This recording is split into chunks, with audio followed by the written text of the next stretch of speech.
Hello everyone and welcome back to another session by SSB Crack Exams for Daily Current Affairs for 5th of June. I am Chetan Apurav and I'll be taking you today's session. So let's start talking about SSB Crack Exam. So we are a one-stop solution for all the major defense-related examinations like NDA, AFCAT, CDS, etc. For more details regarding the courses that we offer, you can visit to our website learn.ssbcrackexams.com.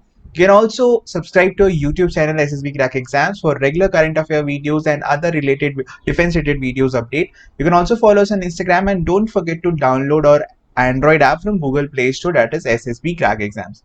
Now let's start. So we shall start with the question of the day from yesterday's session. So I asked you guys about Ministry of AYUSH, currently of Government of India, and some of its objectives. So basically, all in all, if you ask about Ministry of AYUSH, so basically AYUSH stands for Ayurveda, Yoga, Naturopathy, Unani, Siddha, and Homoeopathy, right? And they have been in short form, they have been named as AYUSH, and that is why Ministry of AYUSH has been formed. Actually, the main proposal or the emphasis of forming of AYUSH Ministry or forming a special dedicated ministry for these particular categories was introduced back in 1947 only, but it was emphasized and it was brought into mainstream in the year 1998 and 2002 when specific budget allocations was done for this particular category, and later on in the year 2014, in the month of November, to be specific 9th of November 2014, a separate ministry was formed by the newly formed BJP government of 2014, right? So at that time, 9th November 2014, Ministry of AYUSH came into existence, and it basically deals with the developing of education, research and propagation of indigenous alternative medicine systems in India, which is of course related to Ayurveda, Yoga, Naturopathy, Unani, Siddha and Homeopathy. Okay, now let's move ahead and we shall start our session. The first one is about Prime Minister's address to the Virtual Global Vaccine Summit to 2020. So basically, it was organized by UK's Prime Minister, which is Boris Johnson as of now, and more than over 50 countries participated in this particular virtual summit. And in this summit, India has pledged to donate 15 million US dollars to Gavi, which is the International Vaccine Alliance, and this is the keyword that you have to remember, Gavi. And India recognizes and values the work of GAVI. This was said by Prime Minister Modi, that India recognizes the values and the work of GAVI, which is the official name of basically the International Vaccine Alliance. That is why it became a donor to GAVI while still being eligible for GAVI support. Okay, now let's move ahead and let's discuss something more about GAVI. So basically, it is the Vaccine Alliance, International Vaccine Alliance officially, and it is a public-private global health partnership with the goal of increasing access to immunization in specifically and particularly in poor countries. Further, GAVI brings together developing as well as the donor governments, developing countries as well as the donor governments. Apart from that, World Health Organization, organizations like UNICEF, World Bank, the vaccine industry, other technical organizations, societies and other civil societies, etc. It brings all of them together, and the main purpose is to increase the access to immunization in poor countries specifically. GAVI has also has observer status at WHA, which is World Health Assembly, which comes under, of course, World Health Organization. Right, now let's move ahead to our next news, which is from Indian Navy. So World Environment Day, as we all know, 5th of June is celebrated as the World Environment Day 2020, and since then the theme for this year's World Environment Day was biodiversity. So World Environment Day 2020, India Navy's green footprint to its blue water operations. So basically, Indian Navy has embarked on reducing its environmental footprint through energy conservation and other methods like minimizing marine pollution and also using alternative source of energy. And all of these things, all of these actions will be done under Indian Navy Environmental Conservation Roadmap, right?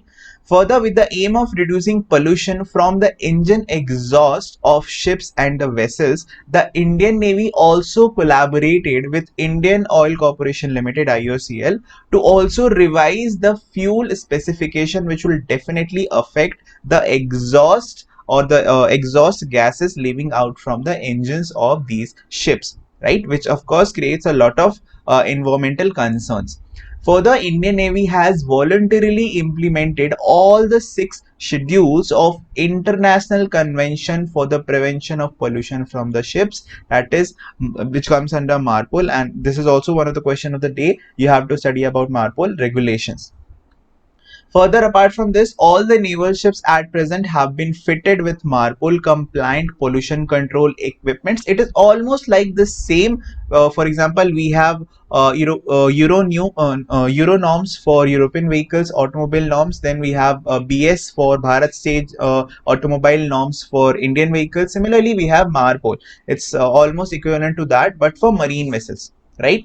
And so all naval ships have been fitted with MARPOL compliant pollution control equipment, such as one of the equipments is oil water separators and sewage treatment plants. I would definitely recommend you guys to go and search and read about oil water separators and sewage treatment plants specifically and particularly, as these are very important, and you will get an idea of what I'm talking about also, for treating waste generated on board, of course.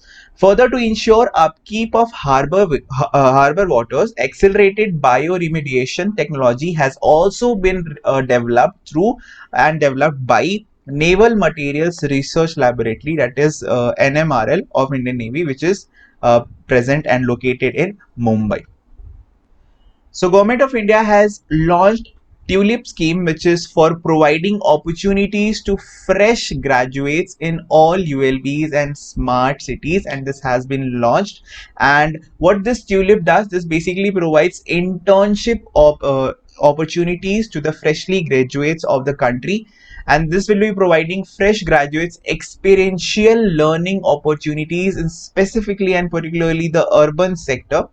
This has been conceived pursuant to the budget also, the budget which was presented this year for 2020-21, announcement by, which was of course made by the finance minister, and this was done under the name of Aspirational India, where the specific focus was given on the youth of this country, especially the skilled labor.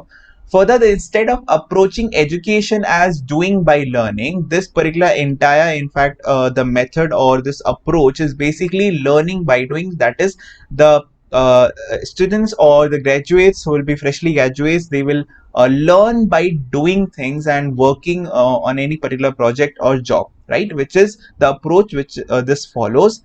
Apart from that, this would help enhance the value to market of India's graduates, of course, by improving their quality. And if any particular graduate is gaining, you can say, experience, then of course that will help his skill level and overall the market also, and help create a potential talent pool in diverse fields, various kinds of fields, thus not only catalyzing creation of prospective city managers but also talented private or non-governmental sector professionals. So this is going to benefit almost every sector, directly or indirectly. This launch was also an important stepping stone for fulfillment of Ministry of MHRD and AICT's goal of 1 crore successful internships by the year 2025, which is one of the goals of MHRD and AICTs, right? Further, on the occasion of World Environment Day, Pradhan Mantri has said, reiterated basically pledge to preserve biodiversity. He also uh, pitched for collective efforts to ensure that the planet becomes a better place for future generation. And he also shared a brief video of his latest Mann Ki Baat, which was specifically dedicated, one part of it was specifically dedicated for World Environment Day. And of course, he also tweeted it. You can visit his Twitter account and you can see the video in detail, which is also running in the background as of now. So that's it from today's session. Now we'll go on and we'll finish our session with the current COVID-19 update. So as of now, total number of confirmed cases is has crossed 2,25,000 mark. But the good thing is that the number of cured cases is also increasing, although the number of new cases is at an all-time high in a single day, and also the number of cured cases is also at all-time high. So both the rates are increasing. Let's hope that it decreases soon and the curve flattens soon for the confirmed cases especially. Also, the number of deaths has increased to 6,348. Further, it's quiz time, guys. So the first question for you guys is: Tulip initiative of Government of India provide graduates with permanent job, internships, insurance, or none of these? So the correct answer would be, of course, it provides. It provides internship and not permanent job or insurance. So correct answer is option B. The next question is: Who hosted this year's GAVI Summit 2020 or World Vaccine Summit 2020 virtually, which was held, of course, virtually due to coronavirus pandemic? So the correct answer is it was hosted by UK's Prime Minister Boris Johnson. So the correct answer is option A. Now it's time for the question of the day, guys. So the question of the day for today is: What is MARPOL compliance for marine vessels? So basic details, give me the basic factual details. Write your answer in the comment section. The correct answer to which will be told in the next session. So till then, be safe, take care, Jai Hind.